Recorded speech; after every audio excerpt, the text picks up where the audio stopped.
పాత్రికేయ మిత్రులందరికీ కూడా నమస్కారం. పోలవరం అంటే ఒక వరం, ఒక జీవనాడి ఆంధ్రప్రదేశ్ రాష్ట్రానికి. ఆ రోజు మనం 72% 19కి పూర్తి చేస్తే మరి తర్వాత వచ్చినటువంటి ప్రభుత్వం మరి యొక్క పోలవరాన్ని పూర్తి చేయకపోవడం పోగా మరి పోలవరం ప్రాజెక్టుని ఏ మాదిరిగా విధ్వంసానికి గురి చేసిందో మొన్ననే చంద్రబాబు నాయుడు గారు మన ముఖ్యమంత్రిగా ప్రమాణ స్వీకారం చేసిన తర్వాత ఈ ప్రాజెక్టు సందర్శనకు వచ్చినప్పుడు మీరు మేము కూడా కళ్ళారా చూసినటువంటి పరిస్థితి. అందులో పర్టికులర్గా డయాఫ్రమ్ వాల్ ఆ రోజు 18 నెలలు శ్రమించి ఆ రోజు మనం పూర్తి చేస్తే 430 కోట్ల రూపాయలతోటి మరి ఆ డయాఫ్రమ్ వాల్ని ఏ రకంగా గత ప్రభుత్వం ధ్వంసం చేసిందో. ఎందుకంటే ఈ మాట నేను కాదు చెప్తా, సాక్షాత్తు ఐఐటి హైదరాబాద్ నిపుణులు చెప్పారు.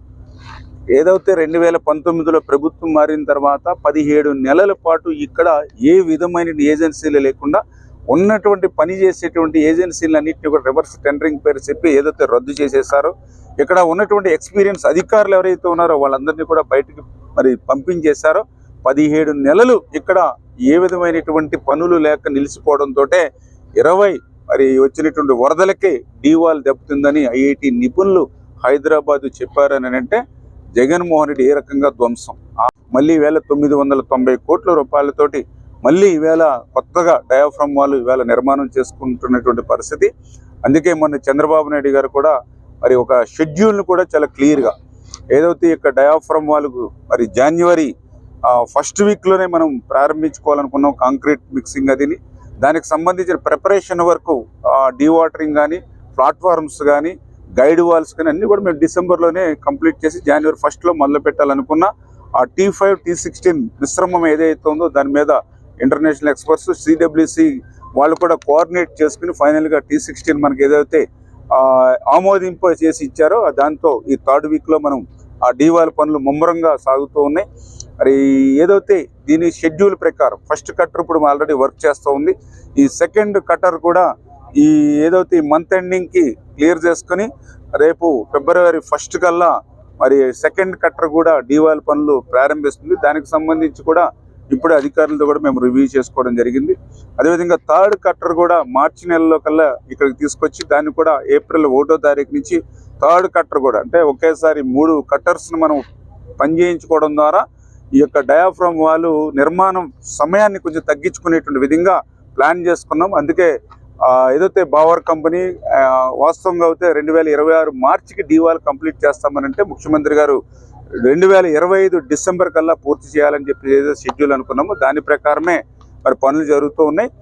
చంద్రబాబు నాయుడు గారు ఇచ్చినటువంటి ఆదేశాల ప్రకారమే మేము కూడా ఎప్పటికప్పుడు డిసెంబర్ 25కి డయాఫ్రమ్ వాల్ నిర్మాణం కావాలంటే ఏ రోజు ఎంత క్వాంటిటీ వర్క్ చేయాలి, ఏ వర్క్స్కి మనం ప్రిపరేషన్ ముందుగానే చేసుకోవాలి, ఏ డిజైన్స్కి ముందుగానే అప్రూవల్ తెచ్చుకోవాలి అనే దాని మీద ఎప్పటికప్పుడు మేము టైం బాండ్ పెట్టుకుని ఆ చంద్రబాబు నాయుడు గారి షెడ్యూల్కి పూర్తి చేసేటువంటి విధంగా ఈ రోజు కాదు మేము ప్రతిరోజు కూడా ఇట్లా ఇన్స్ట్రక్షన్ చేసుకుంటూ డిసెంబర్కి డీవాల్ పూర్తి చేస్తాం 25కి అని చెప్పి తెలియజేసుకుంటూ, అదేవిధంగా డీవాల్ పూర్తి అయ్యేంత వరకు వేచి చూడకుండా ఎర్త్కమ్ రాక్ఫిల్ డ్యామ్ మెయిన్ డ్యామ్ను కూడా ప్యారలల్గా నిర్మాణం చేయాలనేటువంటి ఆలోచనలో భాగంగా 2025కి మెయిన్ ఎర్త్కమ్ రాక్ఫిల్ డ్యామ్ కూడా మరి ప్రారంభించుకుని 2027 డిసెంబర్ కల్లా పోలవరాన్ని పూర్తి చేయాలని చంద్రబాబు నాయుడు గారు ఏదైతే ఒక లక్ష్యం పెట్టుకుని ఆయన ఒక షెడ్యూల్ ఇచ్చారో ఆయన కూడా మాకు క్లియర్గా ఇన్స్ట్రక్షన్ ఇచ్చారు.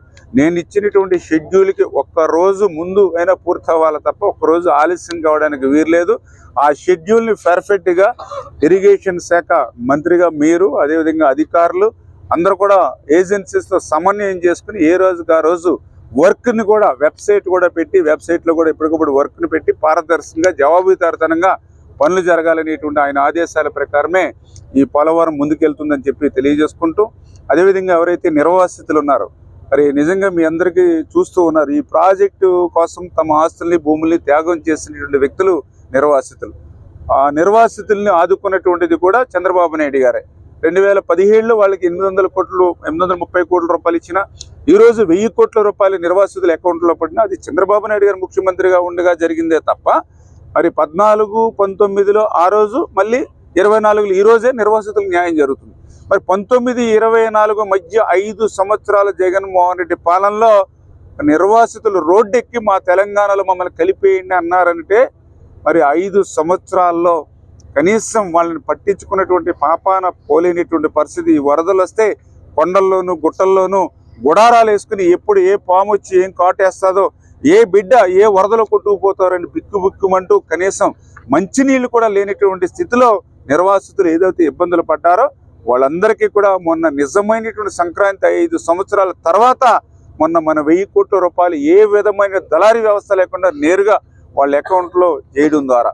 అంతేకాకుండా ఈరోజు కూడా మేము పోలవరం ప్రాజెక్టు 2027కి ఏదైతే పూర్తి చేయాలని లక్ష్యం పెట్టుకున్నామో మరి దానికి అనుగుణంగానే ఫస్ట్ ఫేజ్ 1.15 మీటర్స్కి R&R ఏదైతే ఉందో అది ఈ 2025లోనే అవి క్లియర్ చేసుకుని దానికి సంబంధించిన కాలనీలు కూడా, ఎందుకంటే పునరావాస కాలనీలు కూడా 19లో మనం కట్టినటువంటి కాలనీలే తప్ప తర్వాత 5 సంవత్సరాల జగన్ పాలనలో కనీసం ఒక అరబస్తా సిమెంట్ కూడా ఆ పునరావాస కాలనీలు లేవు. అంచేత ఈ ఫస్ట్ ఫేజ్